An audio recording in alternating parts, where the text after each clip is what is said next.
El hecho más sorprendente que registra la historia de la literatura universal es la preservación de la Biblia.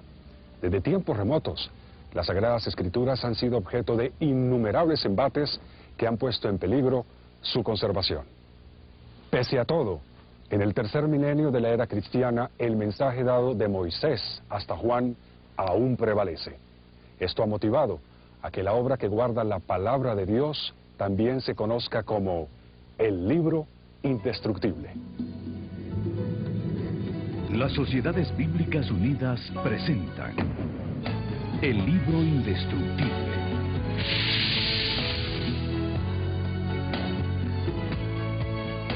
El propósito de Dios ha sido siempre mantener una comunicación clara y directa con su pueblo.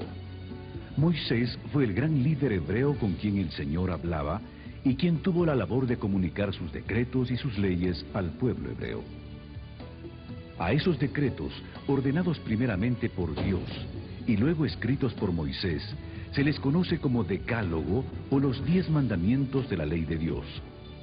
Otras leyes fueron dictadas por Dios para moldear el patrón de conducta de toda una nación, con repercusiones que llegan hasta el día de hoy. Estas leyes y estatutos se conformaron en 5 volúmenes o libros, que se conocen como Pentateuco o Torá por los judíos. La palabra Torá, habitualmente traducida por ley, de acuerdo con su raíz hebrea, significa más bien guía o instrucción. Estos fueron los inicios de lo que hoy conocemos como la Biblia. Tomó 1500 años recopilar el texto que hoy tenemos. Sus escritores fueron reyes, guerreros, campesinos, profetas y hasta sacerdotes judíos. La Biblia, como se conoce actualmente, está dividida en Antiguo Testamento y Nuevo Testamento y abarca una colección de libros. El Antiguo Testamento es propiamente las escrituras hebreas. Los judíos religiosos las continúan usando como base para su teología y su guía de vida. Originalmente la Biblia fue escrita en forma continua, sin divisiones de palabras y sin signos de puntuación. El hebreo y el arameo se escribían de derecha a izquierda, y desde la antigüedad estos textos fueron blanco de destrucción. Uno de los primeros intentos por destruir los escritos sagrados ocurrió alrededor del año 587 a.C., cuando los babilonios desolaron la Tierra Santa. En esa ocasión quemaron todo el material que encontraron y cada pared del templo de Jerusalén. El pueblo judío fue llevado en cautiverio a Babilonia y permaneció allí por espacio de 70 años. Probablemente durante el cautiverio construyeron sinagogas. Estas eran pequeños lugares donde podían reunirse y educarse. En ellas experimentaron un gran avivamiento en la adoración y la renovación espiritual, al volver a leer los escritos sagrados. Pero se requería que hubiese copias de esos textos disponibles para cada una de las sinagogas. Esa necesidad trajo como consecuencia la creación de una institución, la de los escribas. Los escribas que copiaron los manuscritos hebreos fueron bastante serios y rígidos en la escritura de los pergaminos. No solamente eligieron las plumas, eligieron con cuidado la tinta, sino también las pieles sobre las que se iban a copiar los diferentes manuscritos.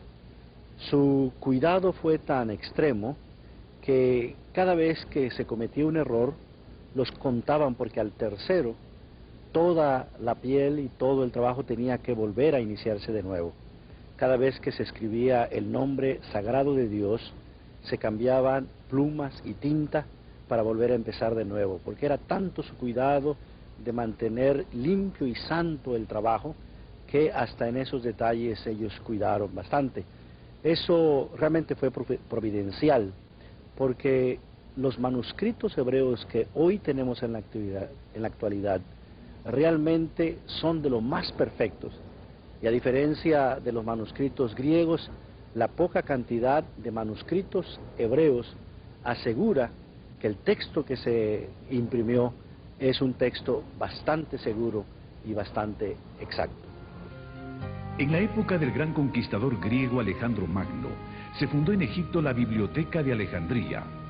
Alejandro pidió al rey Ptolomeo que ordenara una versión en griego de la Biblia.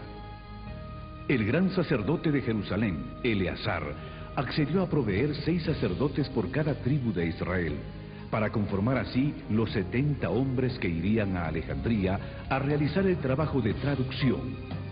Al resultado de esa labor se le conoció como la versión griega llamada de los 70 o Septuaginta. El Imperio Romano conquistó el mundo y Jerusalén no fue la excepción. Durante ese dominio surgió la personalidad que cambiaría la historia humana para siempre: Jesús de Nazaret. En los primeros 4 libros del Nuevo Testamento se encuentra el testimonio de la vida y los hechos de Jesús. Inicialmente los evangelios correspondieron a una tradición oral, pero después de la muerte y resurrección de Jesús, muchos detalles empezaron a perderse. Por eso se hizo necesario escribir estos acontecimientos para evitar toda confusión. Este fue el propósito de Lucas, el médico amado, a quien se le atribuye haber escrito el Evangelio de Lucas y los Hechos de los Apóstoles. La propagación del Evangelio por medio de las prédicas de Pablo hizo que la Biblia llegara también a costas extranjeras y en griego, que era el idioma más extendido en la época, expandiéndose por el Asia Menor, y gracias al tráfico comercial entre Jerusalén y Roma, el cristianismo llegó a Europa. Miles de cristianos fueron quemados en hogueras o lanzados a los leones. Los cristianos se refugiaban en las catacumbas de Roma para escapar de la persecución al movimiento. Después de la ascensión de Jesús, los hechos de su vida y sus preceptos se hacían en forma oral, pero a medida que los testigos presenciales de Jesús iban muriendo, se perdía con ellos todo un tesoro de acontecimientos, imposibles de reconstruir, a menos que fuesen puestos por escrito.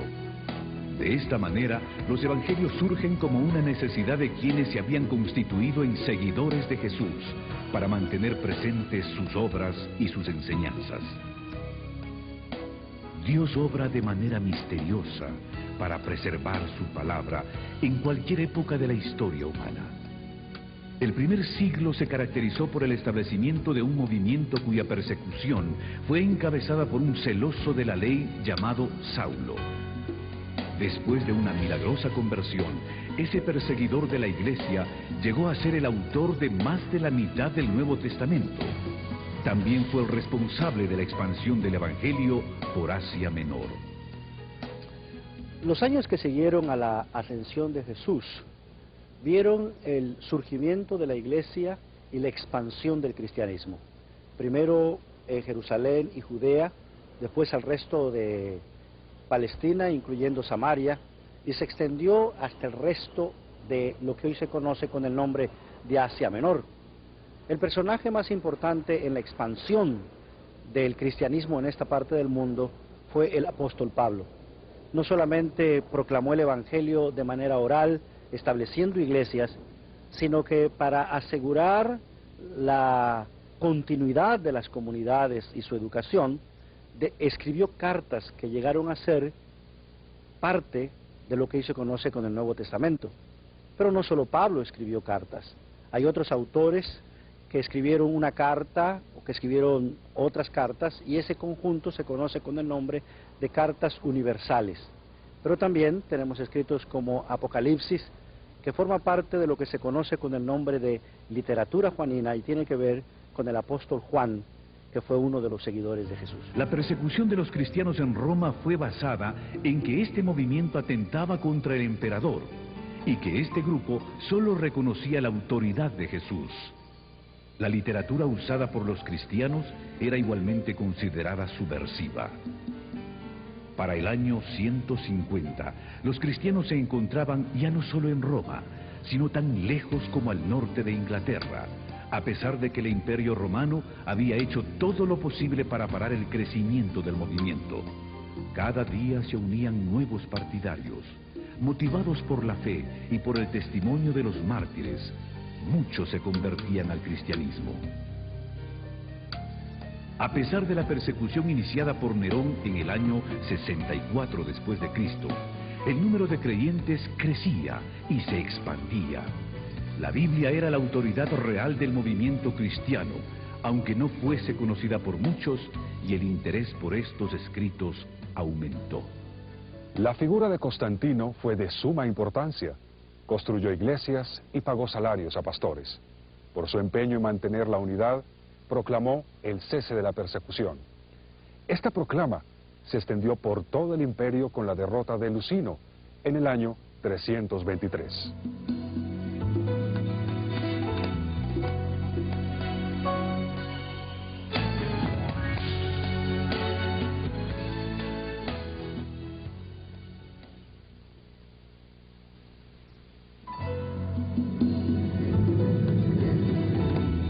La canonización de los textos bíblicos implicó un proceso lento y de varias etapas.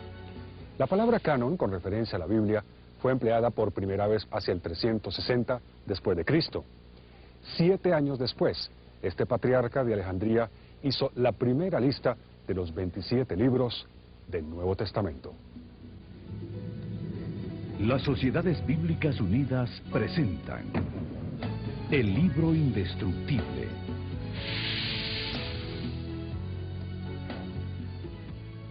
En el año 397, el Sínodo de Cartago dio su primera aprobación a los 27 libros. Con esto se reafirmaba la autoridad del Nuevo Testamento. Para el año 400, el latín se había convertido en una lengua importante para comunicar enseñanzas religiosas, por lo que se necesitaba una traducción confiable de las Escrituras. Jerónimo se mudó a Belén y se dedicó a traducir las Escrituras al latín. En el año 405 completó su misión. Su trabajo es conocido como la Vulgata, o Biblia de lenguaje común. El latín se convirtió en la lengua oficial de la Iglesia Católica Romana hasta este siglo. Cada nación protestante usó su propio idioma. El griego siguió como idioma oficial en el Oriente. Hacia el año 555, el Imperio Romano iba en decadencia producto de las invasiones de pueblos bárbaros como los germánicos, lombardos y muchos otros, quienes terminaron conquistando el imperio.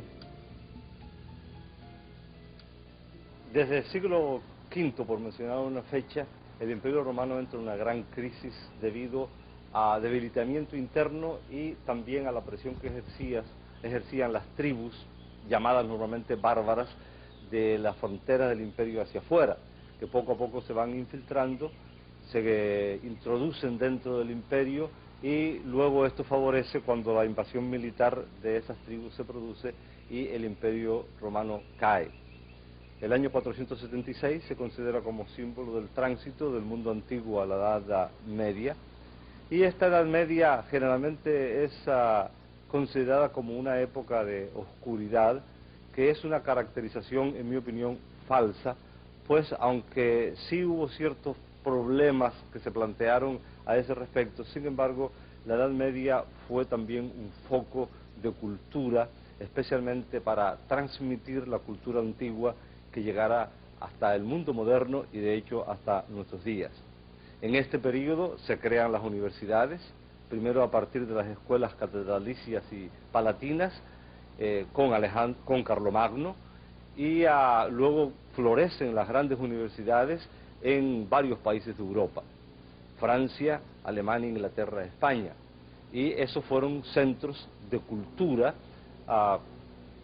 Cierto, no era una cultura popular, pero era el centro de cultura que iba a recoger y a crear para el mundo moderno. También a partir del siglo XI se produce un fenómeno muy característico de esta época, que son las cruzadas. Se creó un espíritu, especialmente en el mundo occidental cristiano, y un deseo de recuperar las llamadas tierras santas que estaban en manos de los turcos, de los musulmanes, y se consideraba que eso era casi un sacrilegio. Las cruzadas tuvieron épocas de gloria y épocas de catástrofe espantosa, pero al mismo tiempo facilitaron el tránsito de la cultura, del comercio, a lo largo de todo el territorio que va desde el occidente de Europa hasta la Tierra Santa, hasta el Medio Oriente. Esto también va creando el ambiente propicio para que ya, especialmente en la última parte de la Edad Media, comenzaran a preocuparse algunos cristianos por traducir textos bíblicos a idiomas, los idiomas modernos de aquella época, puesto que a partir de la traducción de San Jerónimo, conocida como la Vulgata, de la cual ya se ha hablado, el latín se convierte en la lengua oficial de la Iglesia, y la traducción de esa Biblia al latín, la Vulgata, era la traducción oficial que la Iglesia utilizaba para todos sus usos del texto bíblico. De tal manera que ya al final de la Edad Media se abre un mundo nuevo, se está preparando el Renacimiento y el comienzo de la era moderna, un mundo nuevo también para la traducción de la Biblia y para los estudios bíblicos. En el siglo XIV, John Wycliffe de Inglaterra, quien se considera el padre de la Biblia en inglés, sostenía que la Biblia contiene la revelación de Dios. Aseguraba que no se necesitaba ninguna enseñanza adicional por parte de la Iglesia ni de las autoridades. Wycliffe reiteró que la Biblia debía ser traducida al lenguaje del pueblo. La Biblia en inglés no era conocida en Inglaterra, puesto que se contaba con la versión latina de Jerónimo del año 405. Wycliffe terminó la traducción del Nuevo Testamento a partir de la Vulgata latina en el año 1380. En 1382 se terminó el Antiguo Testamento. Por primera vez, el pueblo de Inglaterra tenía en sus manos una Biblia en su propio idioma. En esos días, una Biblia era costosa y no todo el mundo podía obtenerla. Algunos daban las ganancias de un mes de trabajo para obtener una página de la Biblia. Con su aporte, Wycliffe había cambiado la historia de Inglaterra. Hasta el día de su muerte se mantuvo a la vanguardia, enfrentando a los poderes que mantenían al pueblo prisionero de una tradición religiosa impuesta por la fuerza. Las ideas de Wycliffe fueron tan temidas que después de su muerte, toda la literatura que había producido fue prohibida. Y aún más, John Huss, de Bohemia, un admirador de Wycliffe, murió quemado en la hoguera en el año 1415, condenado por el Concilio de Constanza. La indignación de la Iglesia fue tal que desenterró los restos de Wycliffe, los quemó y luego los arrojó en el río Swift. Una vez más, la Biblia era el eje central por el que los cristianos comprometidos estaban dispuestos a arriesgarlo todo, aún sus vidas, para que la palabra de Dios llegase a todo ser humano.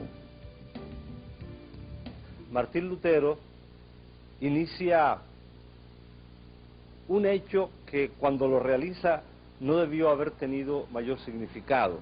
De hecho, ya había hecho algo semejante años antes y lo que él había hecho había pasado casi inadvertido. El 31 de octubre de 1517, Martín Lutero coloca en la puerta de la abadía de Wittenberg, en cuya universidad Martín Lutero era profesor de Sagrada Escritura, 95 tesis en las que él cuestionaba algunas cosas que le parecían que debían cuestionarse respecto de la actitud de la Iglesia oficial, la Iglesia dominante, la Iglesia católica. Martín Lutero colocó estas tesis no en alemán, sino en latín, porque estaban dirigidas simplemente a los eruditos de la universidad en la que él enseñaba. Y lo único que él pretendía era iniciar una discusión académica con sus colegas sobre los temas que él planteaba.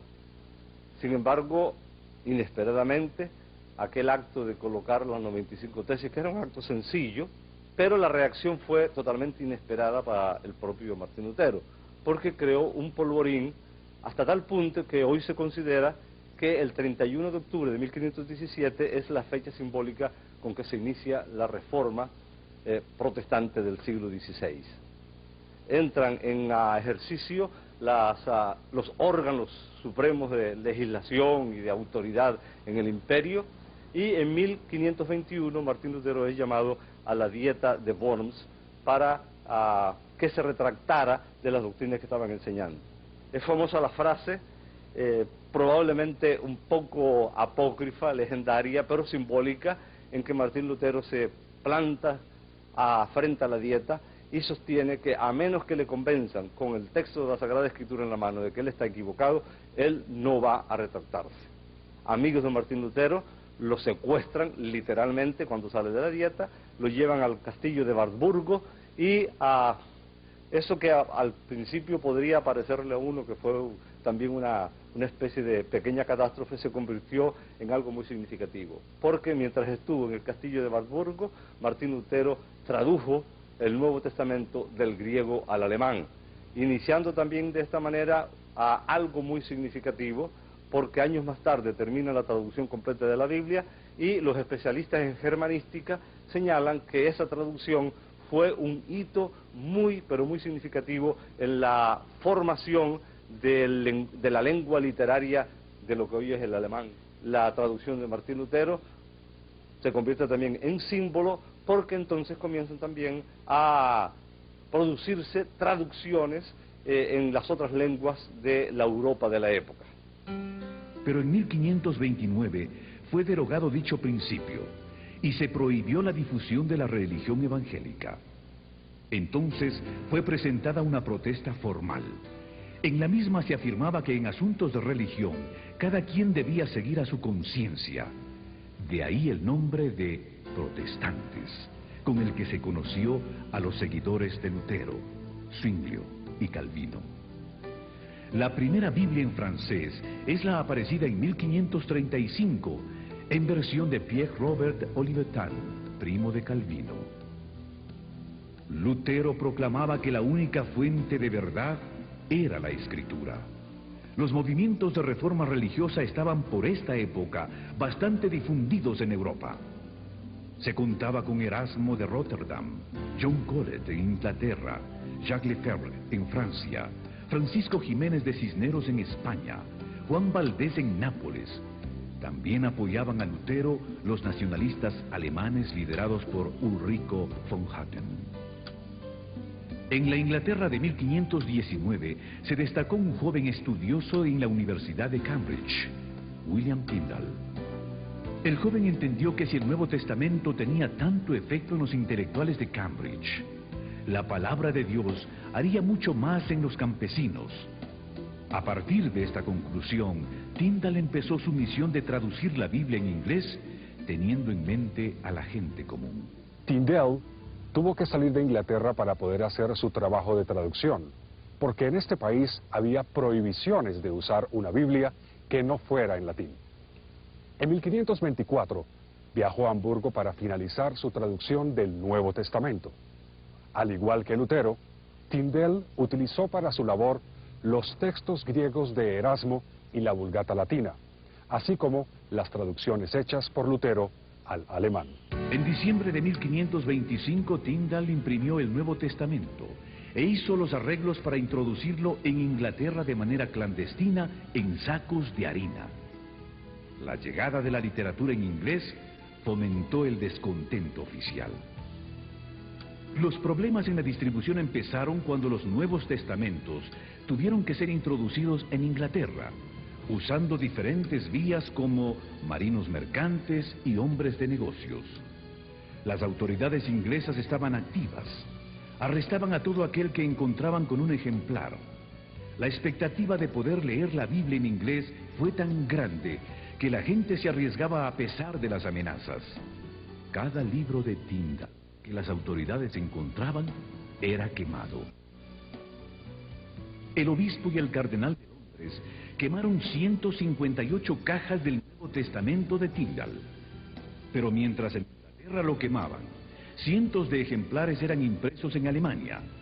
Por espacio de 10 años la destrucción sistemática del libro continuó en Inglaterra, y los difusores eran puestos en prisión o quemados en la hoguera. A pesar de que las autoridades hacían esfuerzos por parar el trabajo de Tyndale, este lo continuó desplegando fervientemente. Tyndale fue traicionado, arrestado y puesto en prisión en Bélgica por año y medio. Luego fue enviado a la hoguera. Otro hombre, Miles Coverdale, terminó el trabajo de traducción de la Biblia basado en el trabajo de Tyndale. Esta Biblia salió de la imprenta en 1535.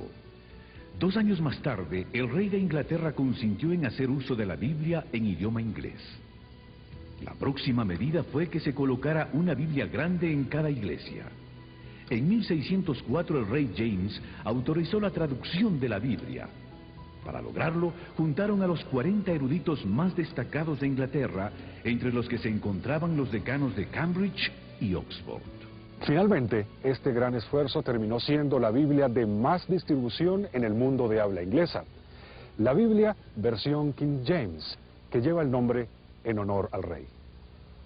Definitivamente, este gran libro superó todo, los tiempos, las oposiciones, convirtiéndose en el libro indestructible.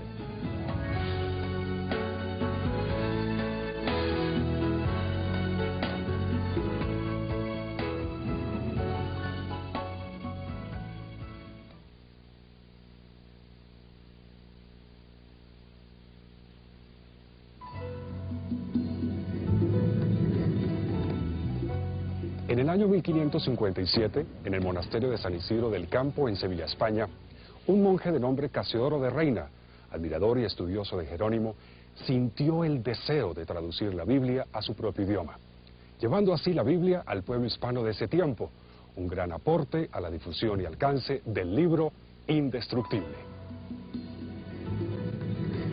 Las Sociedades Bíblicas Unidas presentan el libro indestructible.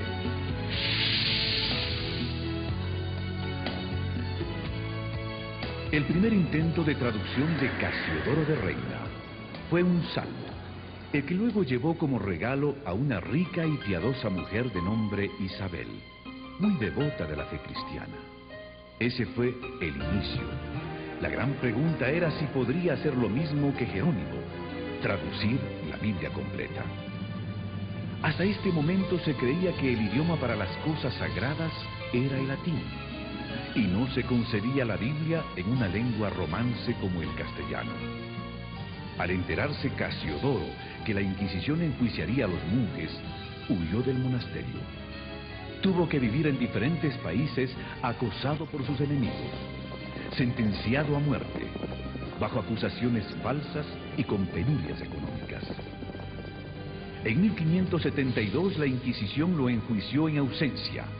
Al ser hallado culpable, quemaron una efigie suya en señal de lo que le esperaba en caso de ser capturado. Casiodoro se estableció en Inglaterra. Allí recibió seguridad y protección. La reina le otorgó una pensión para que pudiera continuar con la traducción de la Biblia, pero la persecución no se detuvo. En 1563 sus enemigos le hicieron acusaciones morales. Tuvo que volver a huir, y eso empeoró su imagen y reputación. Después de 12 años de intensa labor en medio de viajes, intrigas, enfermedades y toda clase de contratiempos, en 1569 en Basilea, Suiza, se publicó su traducción de la Biblia al castellano. Un compañero de Casiodoro de Reina en el monasterio de San Isidro del Campo, en Sevilla, en el sur de España, que también había huido de la península ibérica por temor de la persecución, inicia una labor de revisión del texto de don Casiodoro. En la presentación que hace al inicio de su obra don Cipriano de Valera, habla muy elogiosamente de la obra de Casiodoro de Reina, señala que ya es imposible conseguir ejemplares, y decide hacer la revisión para ponerla al día porque había habido algunos cambios en cuanto al uso del idioma, sobre todo, y algunos principios que había seguido un Casiodoro de Reina que Cipriano consideraba que debía cambiar. En 1602, en Ámsterdam, se publica lo que a mí me gusta llamar la primera auténtica y original Reina Valera, es decir, la primera revisión que se hace del texto de Reina por don Cipriano de Valera. La revisión de Reina Valera ha sido el texto bíblico más usado por las iglesias evangélicas de habla castellana, tanto en España como en Hispanoamérica y en otras partes donde se usa nuestro idioma. El texto revisado por don Cipriano de Valera, por supuesto, en 1602, fue sometido a diversas revisiones a lo largo de los siglos, muchas de ellas muy poco conocidas, Y luego, cuando se forman las primeras sociedades bíblicas y después, posteriormente, las Sociedades Bíblicas Unidas, se hacen las revisiones más conocidas en el día de hoy. La de 1909, publicada por la Sociedad Bíblica Británica y Extranjera, es la Biblia con la que yo me eduqué en la fe. La de 1960, que es la de más amplio uso en la actualidad, y la de 1995, la última revisión hecha por Sociedades Bíblicas Unidas, que ha entrado en circulación entre el pueblo cristiano del mundo de habla hispana hace varios años. La persecución en Europa llevó a un grupo de puritanos a convertirse en peregrinos que después emigrarían de Ámsterdam a Inglaterra, buscando la manera de salir hacia nuevos horizontes. Y así fue como en 1620 llegó la Biblia a los Estados Unidos. Los primeros 600 ejemplares de la Biblia en español, enviados por la Sociedad Bíblica Británica y Extranjera, llegaron a Buenos Aires y a Montevideo en 1806. Entre 1804 y 1807 se imprimieron 20.000 ejemplares del Nuevo Testamento en portugués, que marinos y comerciantes distribuyeron en las costas de Brasil. Entre los años 1808 y 16 se repartieron en las Indias Occidentales, Honduras y las Guyanas 4.000 ejemplares de la Biblia y 11.500 Nuevos Testamentos en español, francés, inglés y holandés. Comerciantes, viajeros y piadosos capitanes de barcos también diseminaron ejemplares del texto sagrado por las costas de América Latina. Parece que las primeras sociedades auxiliares para la distribución de la Biblia en América Latina fueron las organizadas en 1818 entre los negros de Barbados y Bermuda. 4 años antes de la liberación de los esclavos en el Caribe, se publicó una edición bilingüe del Nuevo Testamento en dialecto africano e inglés, que fue destinada a los misioneros moravos en Surinam. De ella se realizaron subsecuentes ediciones hasta 1889. Sin lugar a dudas, el misionero más dedicado a la obra de la distribución de la Escritura en este periodo fue James Diego Thompson. Viajó por iniciativa propia a América Latina para promover el método lancasteriano de educación, usando la Biblia como texto principal. Desde 1818 estableció escuelas y distribuyó la palabra de Dios en Argentina, Uruguay, Chile y Perú, antes de servir como agente de la Sociedad Bíblica Británica y Extranjera en Ecuador, México, el Caribe y Canadá. Por fin la Biblia había llegado a las Américas. La versión conocida como Reina Valera comenzó a afianzarse en el territorio de habla hispana. Pero la labor no concluía ahí. Había que traducirla a los diferentes idiomas que se hablan en el continente y mantenerla actualizada de acuerdo a los cambios propios de cada idioma. Este texto pretende poner el texto de Reina Valera acorde con el uso de la lengua a fines del siglo XX y principios del siglo XXI, puesto que el texto anterior de 1960 tenía muchas características que eran propias de la época cuando se hizo esa revisión, pero que no calzan en la actualidad muy bien con la manera como nosotros usamos hoy el idioma.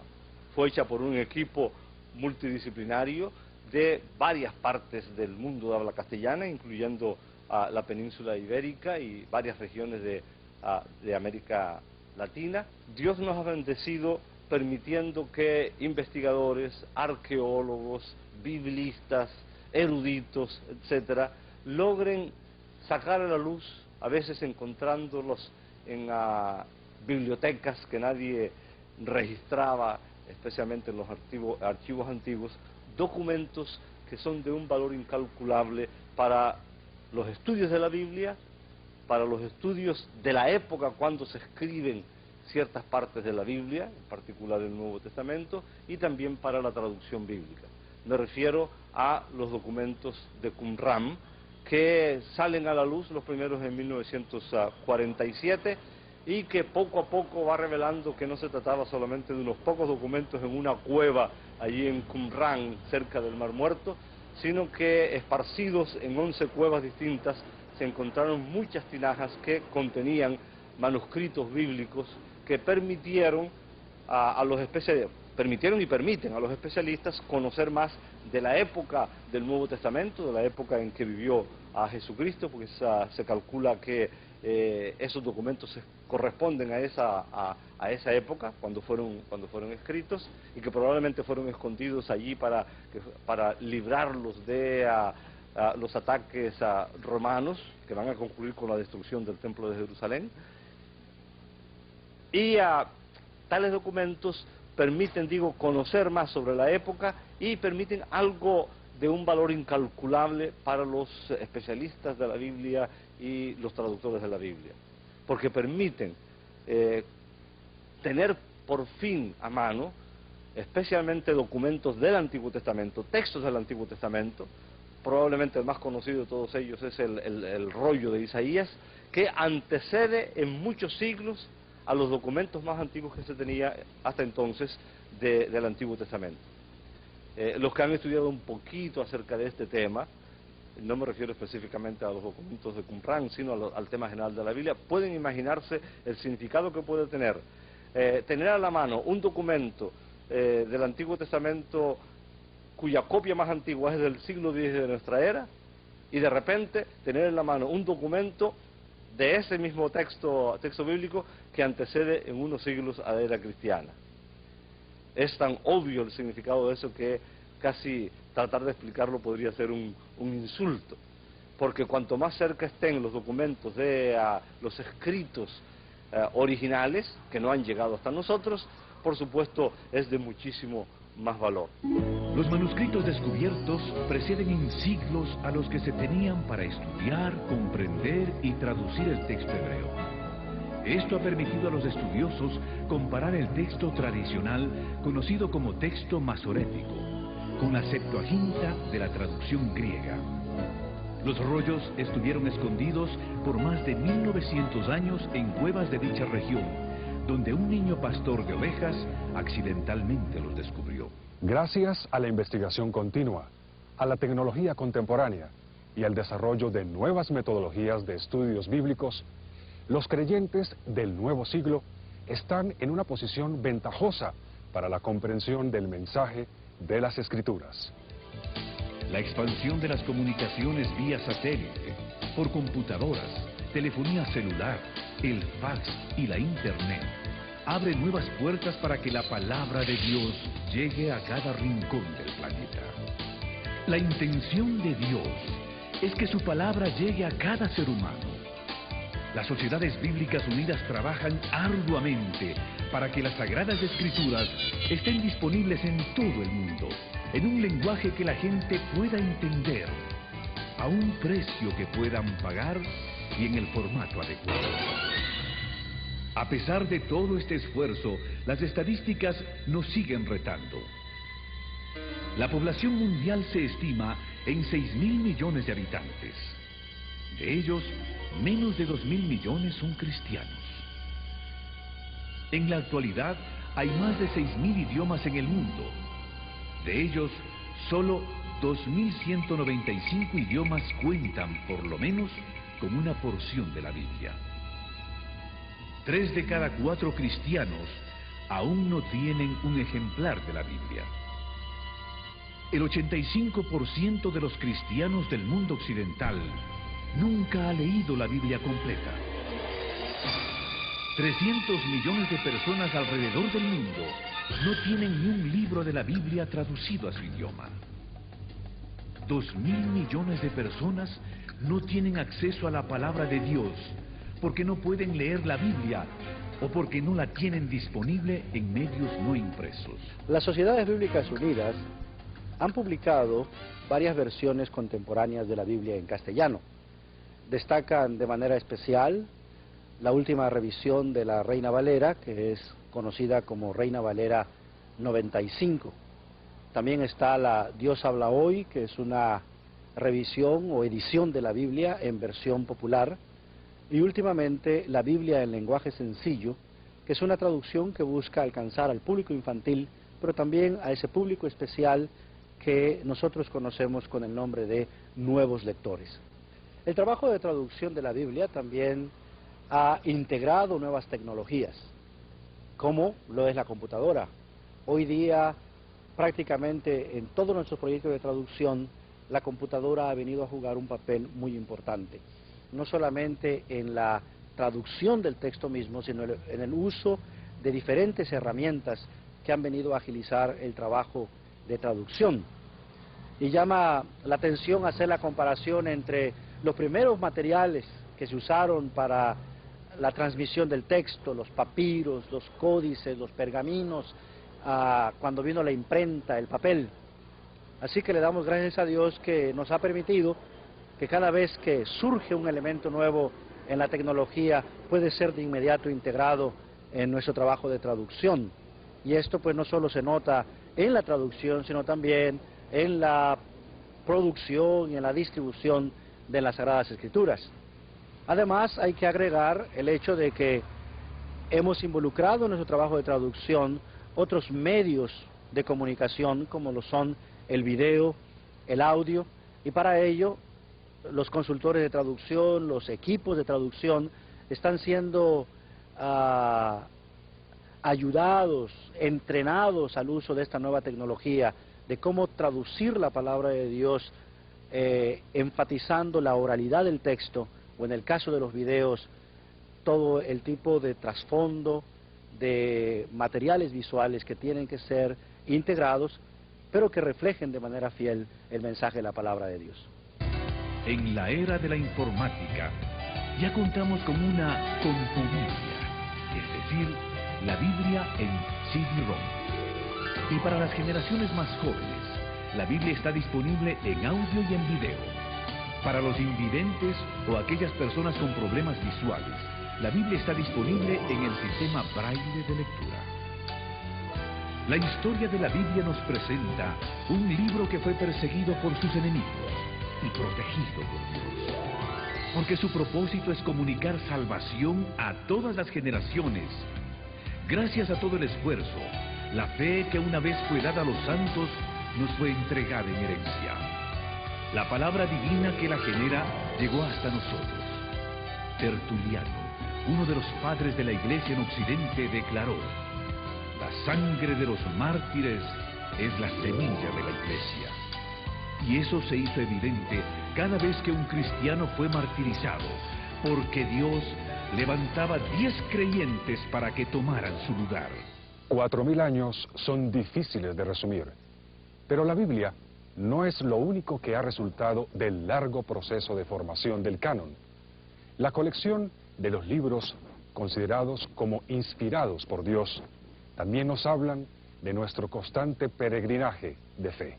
En este nuevo siglo, hagamos como el pueblo hebreo, que un día al regresar del exilio volvió a la Biblia y sus corazones se llenaron de gozo y esperanza para el presente y el futuro. El plan de Dios para la humanidad ha sido preservado milagrosamente en forma de una biblioteca que es y será siempre un libro indestructible. Hagamos de este libro indestructible el centro de nuestros valores, la norma para nuestra vida. Digamos al mundo: estas palabras se escribieron para que crean y para que en ellas también tengan la vida eterna.